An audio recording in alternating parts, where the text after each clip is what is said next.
Hi, Patty. It's so nice to have you with us Hi, today. Bob. Thank you for inviting me. Well, welcome. This is a another episode of Your Spiritual Journey. These conversations are to help our listeners with their own personal spiritual journeys.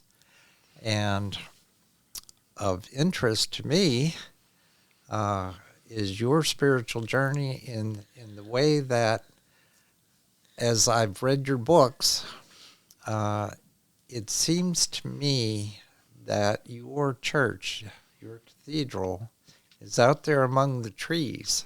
That's correct. And I just find that fascinating. Just for our audience, Patty DeMarco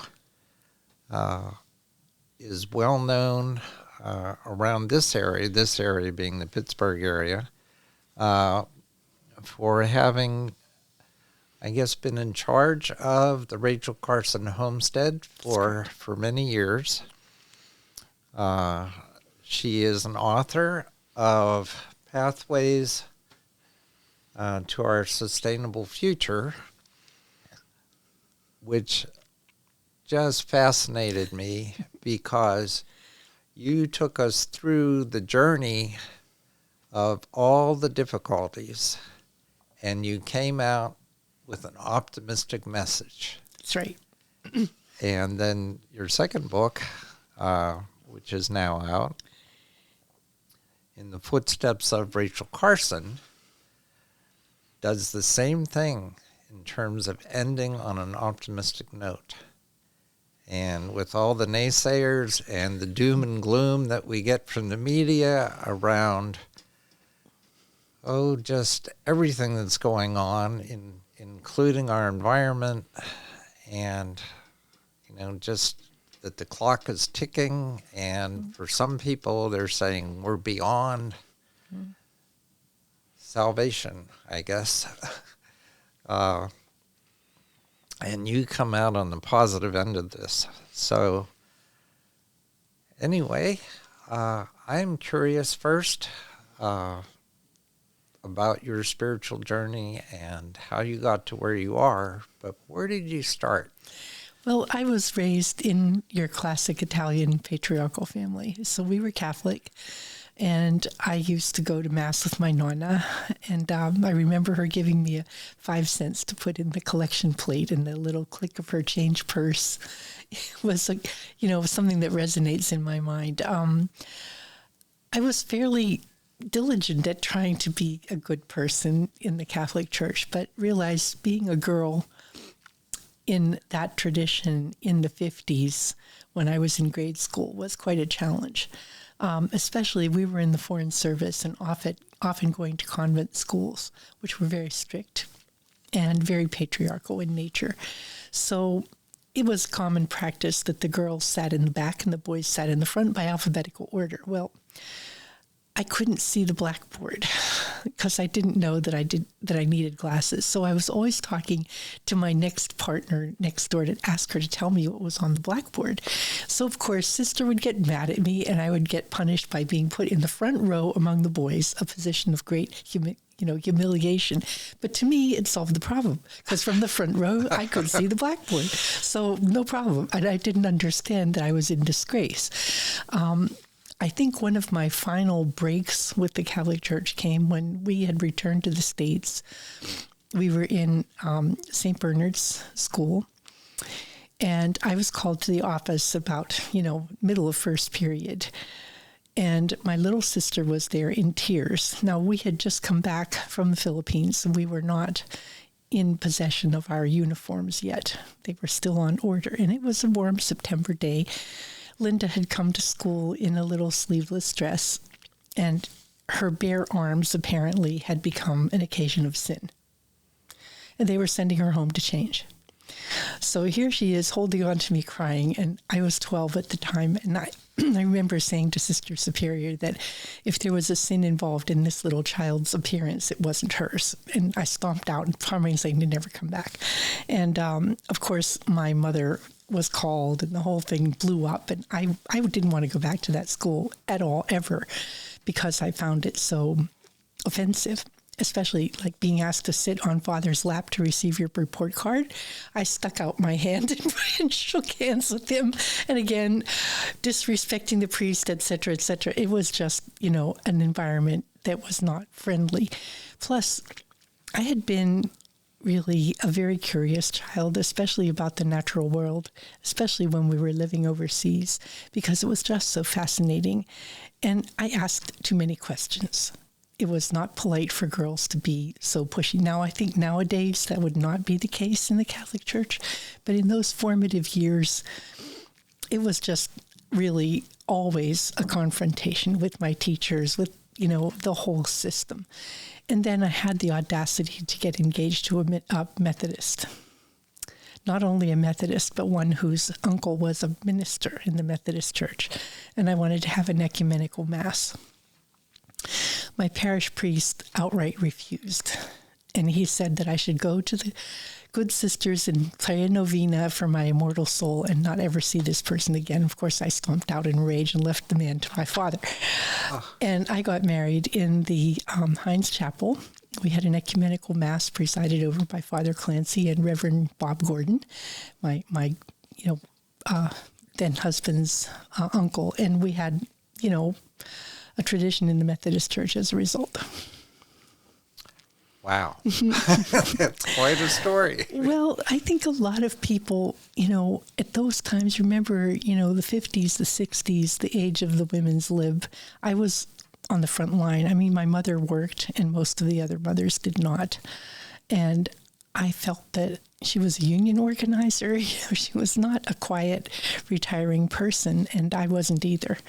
And I just felt like it was inherently unfair to be categorized as an inferior being, like to be present an occasion of sin just from being female. It just seemed to me wrong, and even at an early age. And I found that, I was a lay leader in the Methodist Church when my children were growing up. I was very intensely immersed, but it was a very ecumenical congregation. I've never found a congregation like that again, ever, in all the places I've lived. In Connecticut, the Cheshire United Methodist Church was really a unique place. Supportive and, progressive, and really, we did plays. We converted the entire worship space into a play set that was up for weeks for rehearsals for Bread for the World, production of Lazarus the Beggar. And we took out 2 pews in the crier stall and made a set there that was the poor people's, village. The kids drew the set from the Bristol, Connecticut slum area. It was really interesting. So I think I have not been averse to organized religion during parts of my life. When I was in Anchorage, I joined the Episcopalian Church, again, because they had interesting interfaces with the community. They were an enlightened group. They certainly tended to me while I was sick in the hospital, until the Harpies came praying the prayers for the dying, and I had no intention of dying. And I said to them, go croak over somebody else. I'm not ready to depart this world yet. So, it was a little bit strange. Yeah. But after I came back to Pittsburgh, I've tried out 3 or 4 different churches, and I don't feel that I get as much solace and comfort from the organized religion experience as I get from being in communion with the natural world, because that is constant. It doesn't fail you. It doesn't make demands that are either unrealistic or punitive. And it needs an advocate as well. It's a participatory situation. And my experiences with the living earth have been always the places where I found solace. And I have to interject here, just by way of full disclosure. Patty and I are only 1 day apart from our birth date. Oh, is that right? So some of the things that she relates to and refers to, I have experienced, obviously not as a woman, but I can identify with the cultural changes over time. Yeah. and I think that's one thing that many of us boomers have in common. So, Patty, I see that you have some of your book up on your screen. I did want to talk about pathways a little bit because realize this. I was writing this when Laudato Si came out, and also during the 2015 conference of the parties, the COP15 in Paris, when they worked on climate as a global commitment. And at that interjection, the indigenous peoples who were organized in Chile, in Cochabamba, came forward with a universal declaration of the rights of Mother Earth. And between those two pieces, you find an organized description of an ethic of care for the earth that I think has resonated across religions since that time. I'm involved with the Pennsylvania Interfaith Power and Light, and I received their Visionary of the Year award in 2018, and I find that there is a great deal of commonality among people of faith as they connect to the care of creation. And to me, that is the universal spirit of the living earth. That is where you find common ground, whether you were born in a tradition of, Muslim or Buddhism or Hinduism or, all the different religions of the world, the Christian religions, the Protestant religions, they all come down to care of creation as a point of common intersection of common ground. And I find that in these days where we're so divided, where we see enemies everywhere, where we criminalize people who are just in desperation, understanding that we're more alike as humans than different in religion or culture or gender or race is really so important as a foundational principle for going forward. So I would guess that you're looking at page 23. On which book? Of that book that you have in your hand. Okay. On sustainability. Yep. Because as I recall, you mentioned the care for the earth from both what the Pope had to say, and then what the Muslim community had to say, and what Thich Nhat Hanh had to say. Yes. And I found that just very interesting. Well, let me read you that little bit then. This is from the Islamic climate tradition. It says, faith communities increasingly recognize that the climate crisis is also a moral crisis. The adverse impacts of climate change that we have witnessed so far present a clear case for people of faith communities to take action to halt the desecration of nature that leads to destruction of creation, human and otherwise. Furthermore, this is an opportunity for faith communities to provide a vision, inspire others, and lead the way in building a fairer, safer, cleaner world built on renewable energy, leading the way on a journey to an economic system that meets development goals and is also spiritually fulfilling. I think that crosses so many religions, and it crosses just the basic needs of humanity to exist in harmony with nature. I find that a lot of people say to me, well, Patty, how can you be positive in the world? The data are so destructive. The data are so overwhelmingly negative. And it's true, they are. And I do get scared. And I do feel like sometimes in just panic mode over, the opportunities missed. But you find that, in fact, the earth is a living system. And if we see ourselves as part of that living system, not separate from it, not in control of it, certainly, then you find that there are ways that you can integrate the needs of humans into the living earth system so that we all thrive. Now, it does require that you set aside some of the things that drive our economy, the profit motive where it encourages few people to accumulate wealth on the backs of the many. These kinds of top-down systems have failed traditionally. They get to a certain point and then they collapse of their own weight.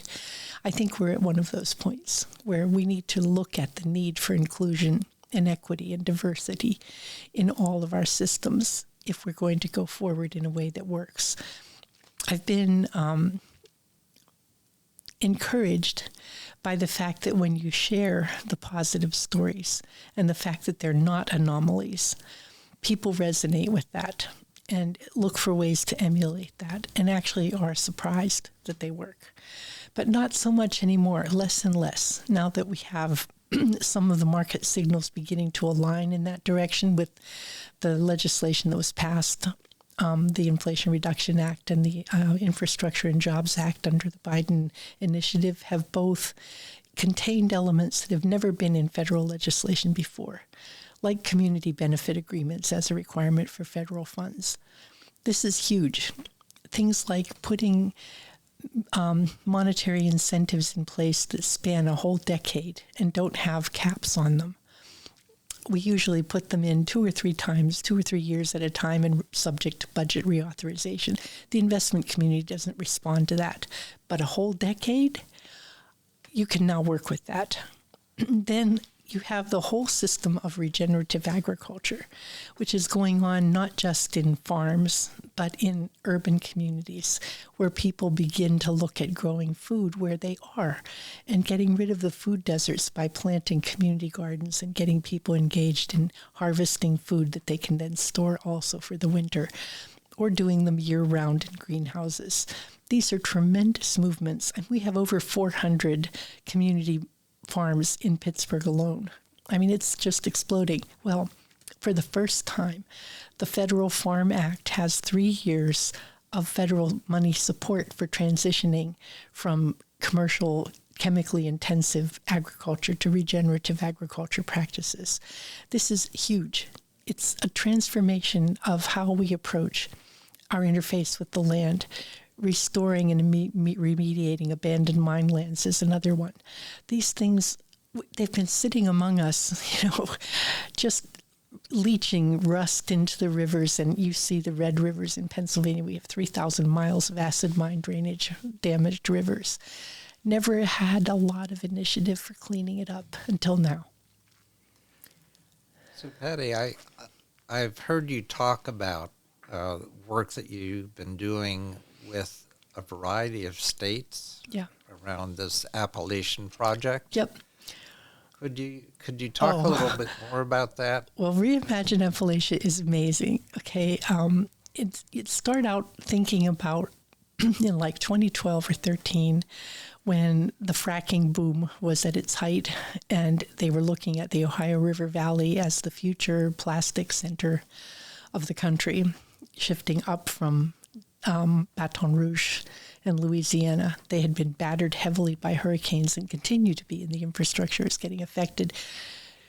Why not move it upriver to the Ohio River Valley where we have fracking going on and we can put it up here? And, well, the people up here had a different idea because we talked to the people in Baton Rouge. We talked to the people in the environmental justice communities there about what it's like to live in the shadow of petrochemical industry facilities.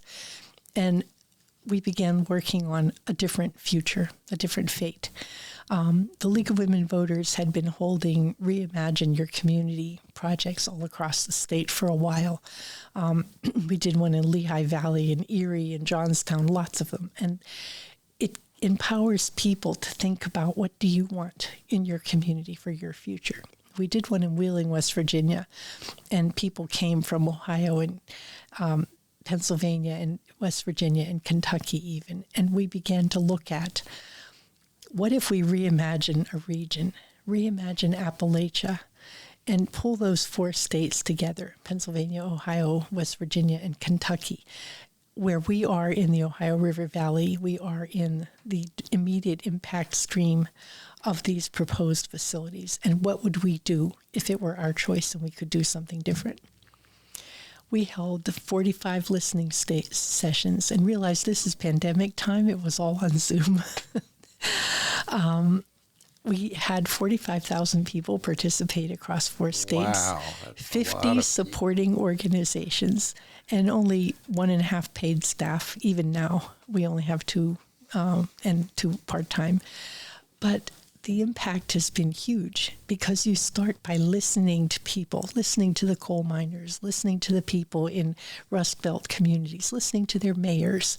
We organized the local government people. We organized the faith community. And we developed all these white papers on the issues that emerged from those listening sessions. We held state tables where we organized the people from a state to focus on what was interesting to them, and we put it all together.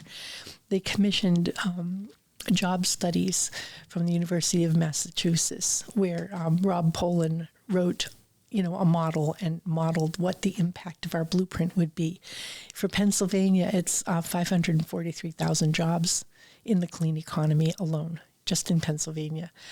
And because we had support organizations who have a presence in Washington, who have relationships with the federal staff on the relevant committees, we were able to get more than half of the blueprint passed into those two laws that were enacted. And without, anything other than the power of all these people, when we say we need letters to such and so congressman in order to get this through. You have to call Senator Casey. You have to call. We did. And people responded en masse, not just, sign on to a letter, although we did a lot of sign on letters. We also picked up the phone and talked to them. We picked up the phone and talked to their staffers.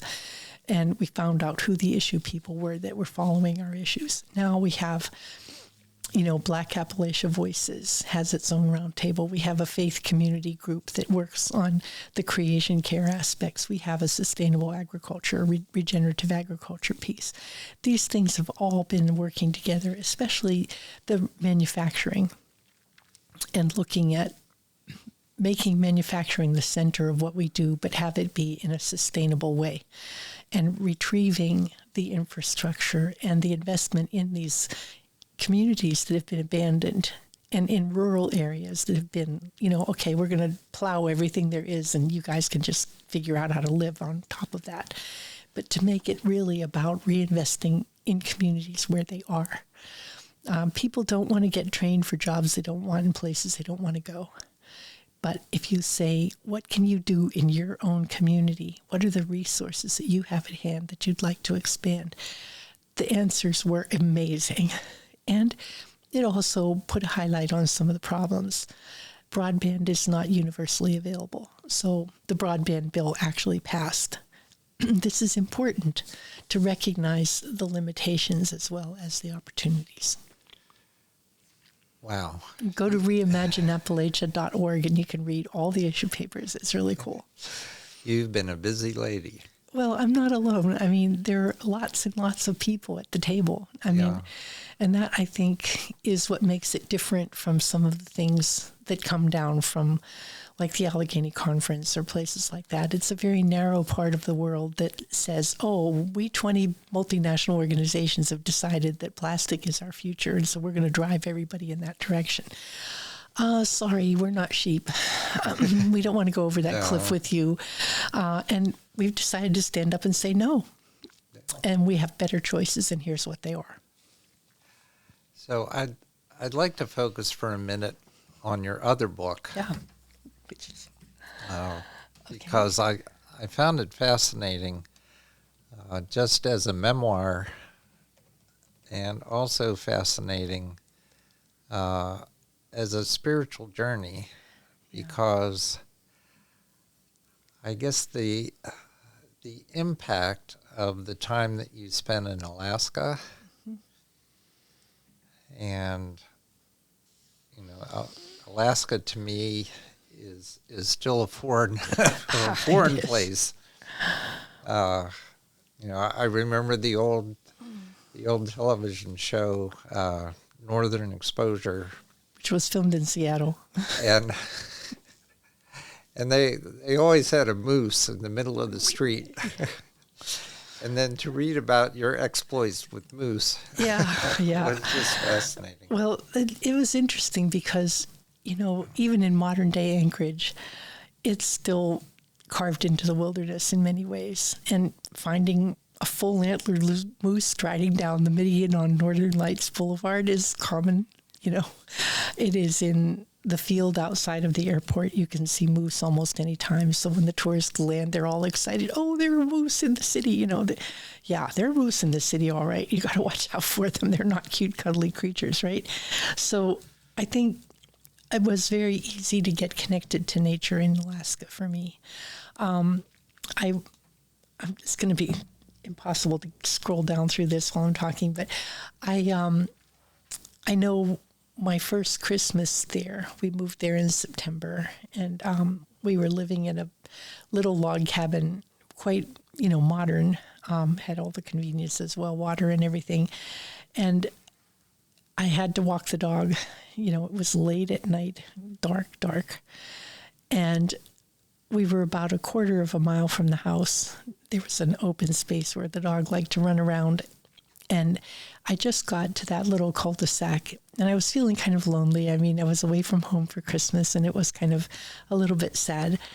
And all of a sudden, it was like somebody had poured lightning in slow motion out of the sky. The aurora borealis just happened while I was standing there, and it was super cold. I mean, it couldn't have been 10 degrees. And it was just so amazing to have that happen at a moment when I was just feeling sad.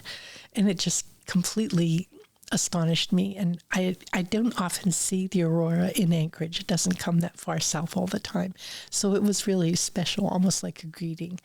And I really connected to that power, that sense of this is a phenomenon of the natural world that you could not replicate. It's like lightning in slow motion, pastel colors just, in ribbons coming down from the center to the middle of the horizon. It was just gorgeous and really moving. I mean, you could feel that there was a force around you that's causing this phenomenon to happen, and it was quite overwhelming. I really enjoyed that. Yeah, in my own explorations of what's been coming out of quantum physics and the concepts of not only the Earth being an electromagnet, but that each of our bodies are also electromagnets. Yes. And that interchange of energy connects us to the Earth. It's true. But it also connects us to things like the aurora borealis, because that's an energetic display. It's true. And, when you talk about the force, and I mean, I consider that a really true healing force. And I spent, especially this last time when I was sick in 2018 with breast cancer, and I was having 26 weeks of chemotherapy, I was exhausted and I had to take a nap in the afternoon. But on the summer days when it was really lovely out, I would put either my Afghan or a quilt on the grass and try to take my nap there. Well, I have 200-year-old pin oaks in my yard. They are enormous, and their branches interlace overhead. So you're shaded, in dappled leaves. And you know that their roots are interconnected with each other under the land. They are as far out as the leaves are in an oak tree. They spread deep and far. So you can lie there on the grass and you're suspended between the roots and the leaves. And this is really the miracle of the life force of the life that we know on Earth, is that the photosynthesis happens, taking the energy of the sun and the carbon dioxide from the air and the minerals from the land and the water, and making sugars and making green, forest areas that are capturing sunlight and turning them into sugars and starches and structural material in the fiber of the tree, sequestering that carbon into useful functions. But that communication between the roots and the sky, it has a force to it that you can feel. And if you, as I did, lie on the grass there, and I don't mow my grass much, so I had clover blooming, and there were bees from my neighbor Natasha's beehives, following around in the clover, and you can feel the force of life around you. And it was a very healing experience compared to taking a nap on the couch. You feel this energy of everything around you in a very visceral, tangible way. And I'm sure it contributed to my sense of surviving this battle, and also to my sense of responsibility for the care of these two elders of my community. I felt an obligation to listen to them, and take care of them. You think of what they saw 110 years ago in Forest Hills, Pennsylvania, what was going on there. That would have been a little sapling on the edge of a cow pasture, perhaps, And fortunately, when they built the houses, they didn't cut down all the trees as they do so often now. They kind of put them in between. So some of these little saplings that might have been there at that time are still there. Yeah, it is. As you speak, I just feel the poetry of your writing. And I can't recommend your books enough. Well, thank you. I just, I guess to fill some people in a little bit more on Patty's background, because I didn't do much of an introduction, but she does teach at Chatham University, and she travels and lectures, and I guess recently you were in Germany. Yes, I was. At a conference. Yeah. I'm an elected official of the Forest Hills Borough Council, so I have had the experience of being, in charge of helping to bring our community into a climate action plan and helping to shape how we build space and preserve the things that are important. So we're very heavily engaged at the local level, but I've had the opportunity to be involved at the state level as well, through the Pennsylvania Municipal League and through Connect, the Congress of Neighboring Communities, which are the 43 surrounding Pittsburgh plus Pittsburgh. So we work together on shared services projects and climate projects and law enforcement assisted diversion for the opioid crisis and things of that nature, decriminalizing youthful offenders. So it's been a platform from which I reach a lot of different issues, because everything comes down to the local level. You don't always get the help, but you get the mandates. And when things happen, your local government is where you can reach people, so people will come up to you in the grocery store or on the street and tell you their most serious top of mind concerns. It could be traffic or people parking illegally or deer. We get a lot of issues about deer management these days. So forget about moose. Yeah, right. We got a deer issue. We're into the deer issues, yep. And it's challenging, because you look for a solution that's, compatible with the other life that's going on and that also is humane and that also addresses the problem of, property damage, vehicular collisions, ticks, everything. So it's a microcosm of the world. But I did go to Frankfurt. I went to one of the UN climate convergence meetings, and the speakers were in Frankfurt, and they went, out on the internet to everywhere. And I think what I found the most amazing there was the reports of the scientific people who were there, who were not talking about the consensus science that was in the AR6 report, but their own research and findings. And the one that shocked me the most was the gentleman who said that by 2030 we will not have bound ice on the planet. In the Arctic. The Arctic will be completely melted. He said Antarctica may have ice for a while yet, but the Arctic will not have ice. And he said snow in the winter will be a thing of the past. And I found that just shocking. And he was, a curmudgeon-y old, guy from Finland. He was not real personable, but his data were really compelling. And, he had taken measurements and had looked. And the other one was a geologist who was talking about the geological history of the planet and how the ice record have been preserved. They take cores and they, freeze them where they can keep studying them, even though they don't get all the studies. And they evaluate the air bubbles from millennia past. And talk about the composition of the atmosphere as it evolved over thousands of years. And it's really fascinating to see, and I've been reading an indigenous people's history of the Americas from the perspective of the cultures that were here before the colonists came, and how much of their influence remained decades and decades into the settlement by colonists. And the discussion about how indigenous peoples adapted and lived on this land for thousands of years when the atmospheric and climate conditions were really very different.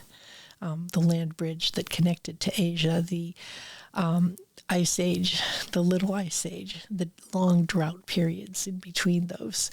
We're in one of those kinds of things, but it's been greatly accelerated by the combustion of fossil fuels, which is, turning the atmosphere into a form that it has not been in for thousands and thousands of years. And unlike those times, this change is happening very quickly, in a matter of decades, not hundreds of years. So our ability to make gradual changes, whether they be migration or adaptive changes, is going to really require a totally different level of organized effort. And to me, the messaging is so critical, because I firmly believe the earth can heal, but we have to help. And if we just sit there and say, oh, this happened before, it'll happen again. Oh, yeah, the earth will be fine, but we won't be on it unless we adapt our ways and begin to do things that are not destructive on a daily basis. So where does this faith come in that you seem to have? That, I call it optimism, but it seems to be that you have a faith in humanity, not just a faith in the ability of the earth to heal. Well, the laws of nature are not negotiable. And the better we can understand that we're part of the natural system, we're part of the great web of life, but not in charge of it. I think it requires a degree of humility to accept that we are not in control, that we have to look at what is set down in the relationships that make the living earth thrive and find our way to be part of that in a way that supports it, protects it, and is integrated into it. And if you can do that in places and times when you can do that, people have thrived. When you look at shared prosperity and taking care of people so that they have their needs met, then people thrive. All of the people thrive. If you look at times when you have concentrated power into amassed wealth at the top and everyone else lives on the largesse of people in power, those times, you have wars, you have conflict, you have strife. And I think if you give people a choice, and they understand all the factors involved, they will choose to have harmony rather than strife. If you give them a choice and they believe in it. The problem is the messaging. Our media are so much more anxious to focus on the strife.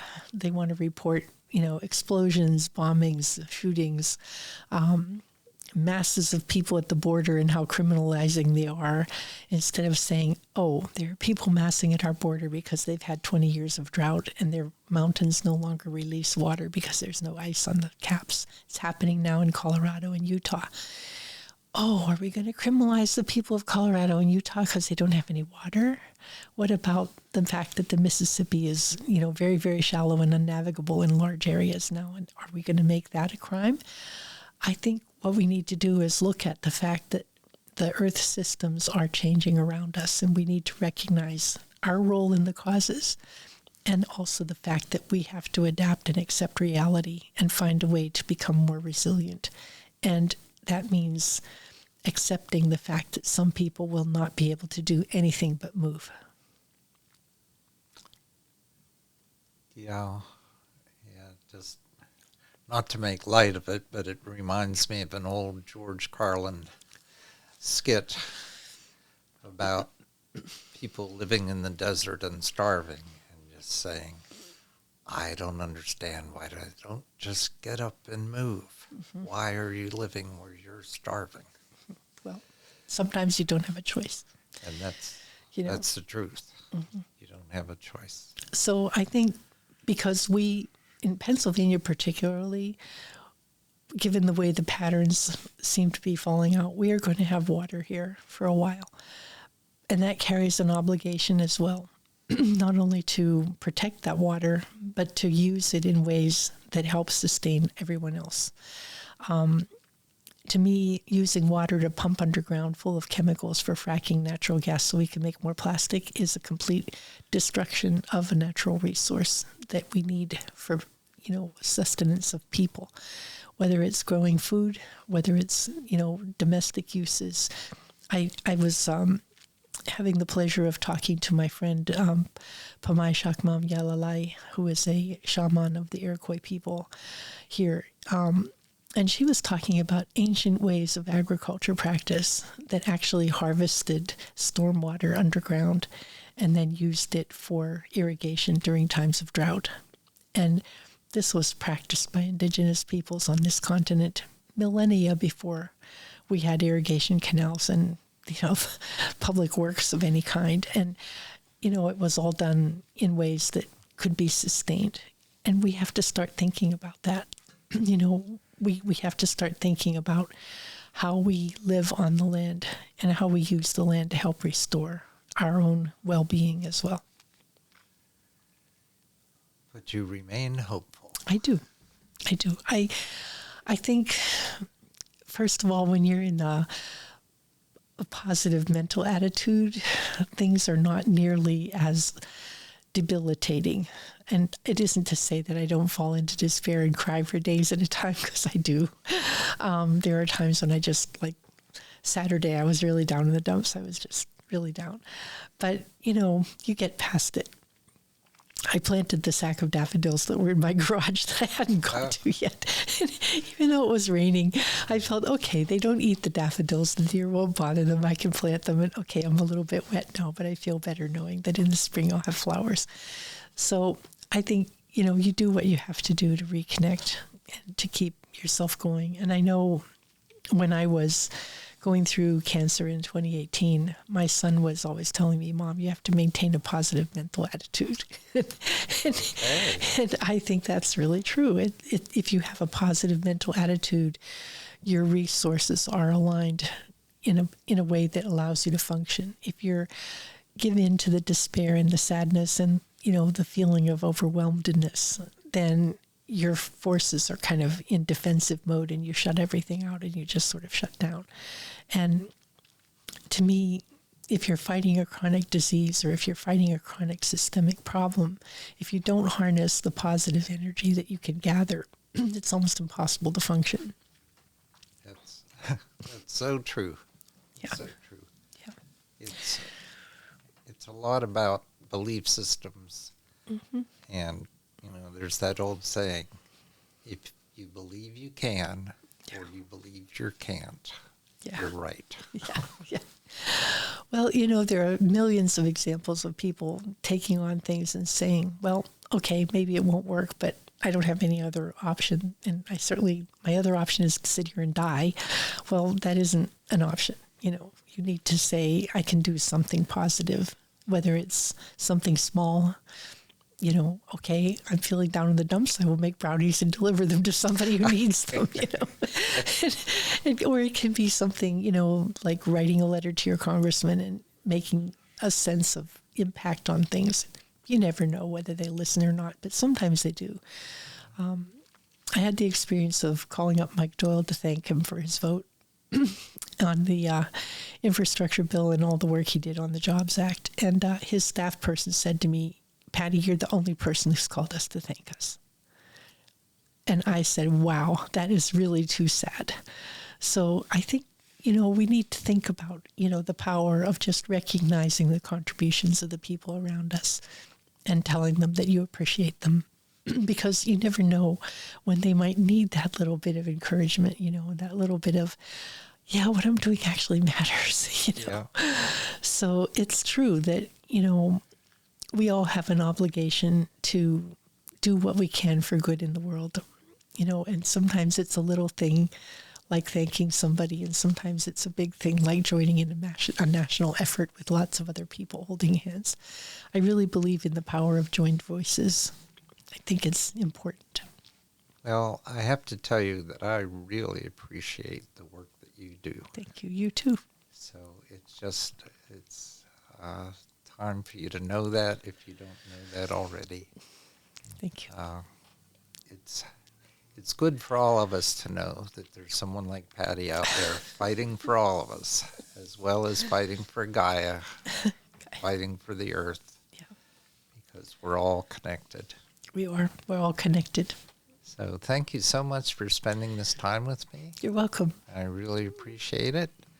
And as I like to end every podcast, for our listeners out there, I'd like to have you for homework. Think about the things that we've discussed today. Think about how they impact you, how you impact them, and maybe, just maybe, make a little change in your life. Thank you so much for being with us. Until next time.